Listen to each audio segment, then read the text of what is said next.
Hi, how's everybody doing today? My name is Derek Jones and I'm the co-founder of UnitedCoin. The vision over at UnitedCoin is cryptocurrency for everyone. We believe that everybody should have the opportunity to be able to use cryptocurrencies to be involved with this financial revolution that has been brought to us by Bitcoin and blockchain technology. So I had a pretty interesting childhood. My mother was the president of a 501c3 company where she would teach etiquette and business etiquette to at-risk youth. My father, he was a state senator and also a lawyer. And when I would go to conversations with him, here I'm at the Senate floor and also got to meet with Bill Clinton, Barack Obama. The one thing that I heard over and over again was this one word: access. How do we have access to education, access to transportation, access to clean water, access to financial education? How do you do this for the average person? How do you do this for people in the middle of Africa? How is this done? And blockchain technology was supposed to bring us this revolutionary way to be able to transfer data, transfer finances, but it was difficult to use for the average person. I remember when I first get started in blockchain technology, I had to think to myself, what would Warren Buffett do? So Warren Buffett said, if you don't find a way to make money while you sleep, you will work until you die. So this is very important for people who are in Africa and people who have fully labor jobs. So jobs that are based on their actual bodies. So once they are done being able to work and their bodies are done being able to provide food for themselves, how are they able to feed themselves? Unless you have a family member that is there to help you, it's impossible to do. But over time, you have made a substantial amount of money. If you were in the United States, for example, maybe you'd have a retirement plan. But if you don't have access to that financial inclusion, if you will, it's impossible for you to have that retirement plan. Putting money under a mattress is not a retirement plan. But it is what a lot of mothers used to use back in the day because they didn't have trust for banks. And this is something that still exists today. So these are some of the technological advances that came around to help moms. Okay? First, we had a crock pot. The crock pot allowed a mom to be able to cook while she attended to her children or maybe even got to sleep and take a nap. Okay? This was great. This was amazing. Gave you an extra 3 to 4 hours of productivity. It's amazing for a mother. Then there came Uber. I don't know if you sleep in the back of Ubers, but there are some people who do. And if you do, that gives you about 20 to 30 minutes of extra productivity. You're able to use your phone. You're able to do things that you weren't able to do when you were driving. I mean, there are some people who use their phones while they're driving, but you're not supposed to do that, all right? But then came Bitcoin and blockchain technology. I remember when I first heard about Bitcoin and blockchain technology. We're talking about the bailing out of banks. That's the reason why Bitcoin blockchain technology came out, was to get rid of this whole centralized nature, to allow people to be able to have access to finance peer-to-peer. But it was difficult to use. I remember when I first got in, Bitcoin was $250, 2013, I'm driving down the highway. I just dropped my wife off at the bank, ironically, that's where she was working at the time. And I'm driving on the highway in California and I realize, as I'm listening to NPR radio, they're talking about a digital instrument that is being used to transact that is worth $250, you cannot touch it, and it's being used on the dark web. Now, I'm a geek. I don't know if you guys can tell that, but I am a geek and I am really into Marvel. And they have been talking about digital instruments and digital money for years. And I thought to myself, this is it. I had an accounting firm, and if there's a money that automatically does accounting for itself, I no longer have a job. So I thought to myself, this is it. But the problem was, I couldn't get my mom to accept cryptocurrency or Bitcoin because she didn't want to deal with a public address or a private key. Okay? So this is the problem that we have. It's not just moms, but it's everywhere. There are 5 billion people that are banked, 2 billion people that are unbanked, and there's 1,900 different payment gateways around the world, but less than 1% of them are even connected. So how do we get money from point A to point B? In my accounting firm, the majority of my clients were Moroccan taxi drivers. And what they would do is they would make money in the United States and they would send it back to Morocco to their families. Now, Morocco is an interesting country. It has a closed economy. So dirhams do not leave Morocco, but money funnels directly into the economy on a regular basis. So sending money to Morocco for a Moroccan taxi driver at the time, about 2014, had a total fee of about 20%. How can you live like that? How is it possible?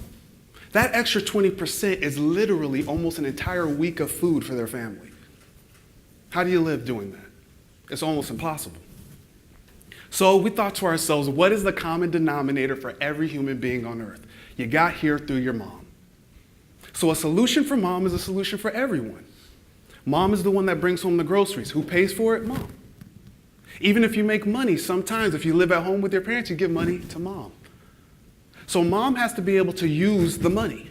That's the only way that this works. That's the only way Bitcoin and blockchain technology works. Mom has to be able to use it. So what did we do? We took the regular blockchain exchange, we took the information that everyone has, and we just made it simpler to understand. So we created a simple interface that's regulated, compliant, and insured. Why is that important? Mom wants to be in a safe place. So we created an insured exchange where if mom has a situation where something happens, we have the insurance to be able to back that up so that she can not have to deal with the mistakes associated with that some people had to deal with Mt. Gox, Cryptsy, so on and so forth. Being in blockchain technology back in 2013, I dealt with those things. And so I didn't want my mom to have to deal with them either. Next, we created pool mining. So I tried to start mining with my laptop when I first got into blockchain technology. I bought a bunch of miners, spent a lot of money doing it. Those miners became obsolete quite fast. So what did we do? We just created an algorithm that allows people to be able to use their cell phones to be able to mine cryptocurrencies.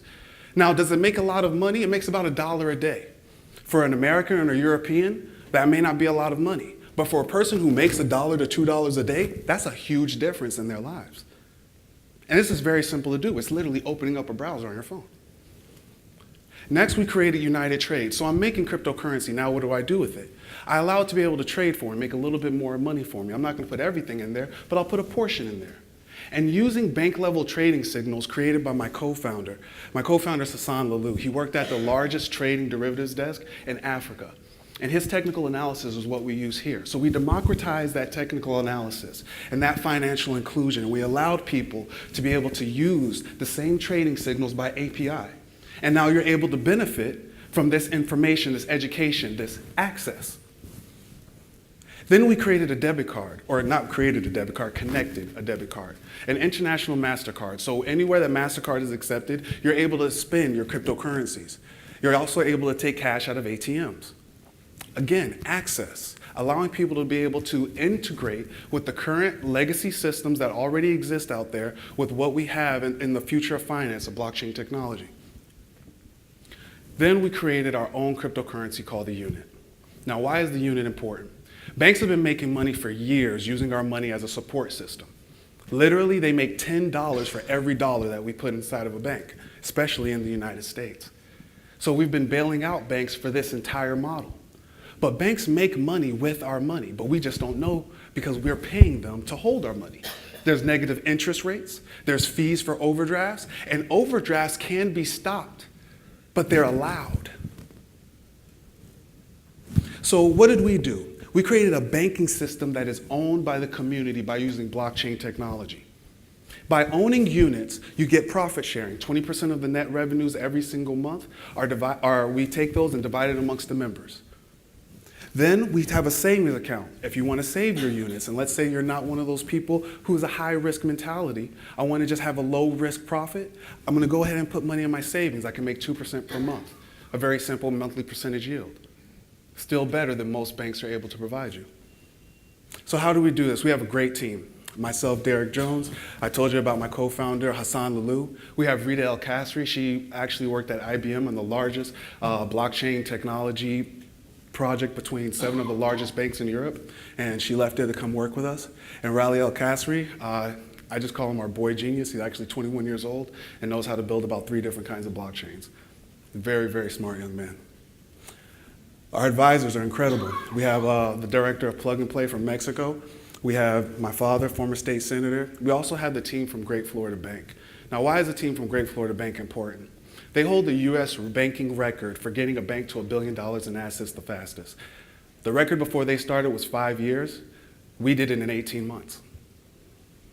So we use the same ideas they had for marketing, for inclusion, for access, and we just apply cryptocurrencies and blockchain technology to it to make it cheaper to do. And then we make it peer-to-peer. So the traction that we've had so far, we went to Plug and Play in Mexico, and we were able to speak with a lot of corporations that were very interested in the technology that we had. And we're able to integrate directly with some of these institutions. And what this does is this allows us to be able to connect with customers that already have banking services, but want to be able to tap in to the financial inclusion of peer-to-peer network that's associated with cryptocurrencies. And now they're able to do that through the current accounts that they already have. So this isn't complete without education. In order for us to be able to actually expand blockchain technologies in other environments, middle of Africa, even some places in middle America, it's important for us to have education.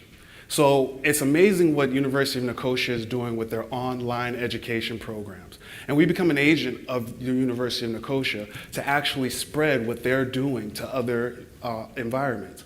We're working with the not-for-profit in Oakland right now to bring blockchain technology and professional certifications to at-risk youth. And so this is going to allow them to be able to have the education to be able to build a platform and a foundation for cryptocurrency in a completely new area. So how do we build this up? We have a backbone that is built by a blockchain that we built ourselves. It's called UnitedChain. We've tested it in stress tests with 250,000 nodes, and it did 1 million transactions per second. Right now, that's about 10 times faster than what Visa is doing, and that makes us one of the fastest payment networks in the world. And I'm sure you know Bitcoin is around 7 transactions per second, and we're trying to fix that with Lightning Network, but it's going to take some time. The way that we do this is we take a small portion of everybody's cell phone. And what do? We don't transfer data. We don't have any privacy issues. We ask you as a disclaimer, would you like to donate a portion of your processing power to be able to be a part of the network? You get paid for it. And what do? On there, we store the actual exchange. Your transactions are able to go back and forth with ease. You're able to connect with nodes that are right next to you. It's very simple to do. Then we can put that information in those transactions on the checkpoint blocks. These checkpoint blocks are then validated by randomly selected nodes. These randomly selected nodes, once they validate those transactions, use encryption, SHA-256, to be able to then put a compact block onto the blockchain. This allows us to have blocks that are on the blockchain that are 60% smaller than on the actual Bitcoin blockchain. Now, why is this important? Now, on Bitcoin's blockchain, people are trying to do more than just finance. They want to be able to transact data, they want to be able to transact images, so on and so forth. We're focused on finance right here. Now, what we've done is we've also built a child chain architecture which allows people to be able to tap in to the production of our main chain. And then you can go and you can build other projects. They'll tap into the same processing power, but they will not affect the actual main chain. So at UnitedCoin, cryptocurrency for everyone, you can make money while you sleep. And together, yes, we coin.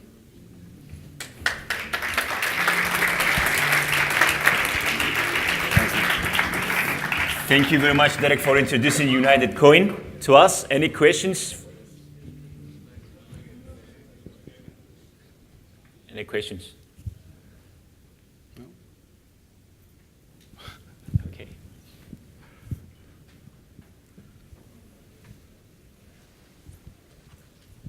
Hi, I'm Anuj. Thank you, Derek. That was brilliant. 1 million transactions a second.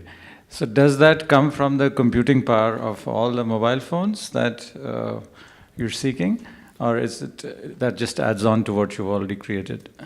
Well, the additional cell phones would only add on to what we've already created. So as nodes are added to the actual blockchain, it gets faster. So if we had 1 million nodes in the actual blockchain in that stress test, you're looking at around 3 to 4 million transactions per second. Okay, thank you. Just to follow up on that, Derek, what stage of development are you? Is it available? Is it coming soon? Well, the actual exchange will be available next week. November 18th, we'll be going public. We'll be allowing people to be able to deposit funds, be able to invest, so on and so forth, use the services of the pool mining, UnitedTrade savings account, so on and so forth. And our blockchain will be available publicly next year, around Q2 2019. Okay. Any more questions? Okay. Energy cost vis-a-vis gains from mining. Mining vis-a-vis energy cost. Vis-a-vis energy costs. So for a cell phone, the amount of cost that it costs to charge a cell phone, I think it's around $1 a month. So if you're using your cell phone to pool mine and you're making $1 a day, you're spending 1/30th of that to actually pay for your cell phone, and you were already paying for cell phone electricity in the first place. Okay. Any more questions? All right. Okay, thank you very much, Derek.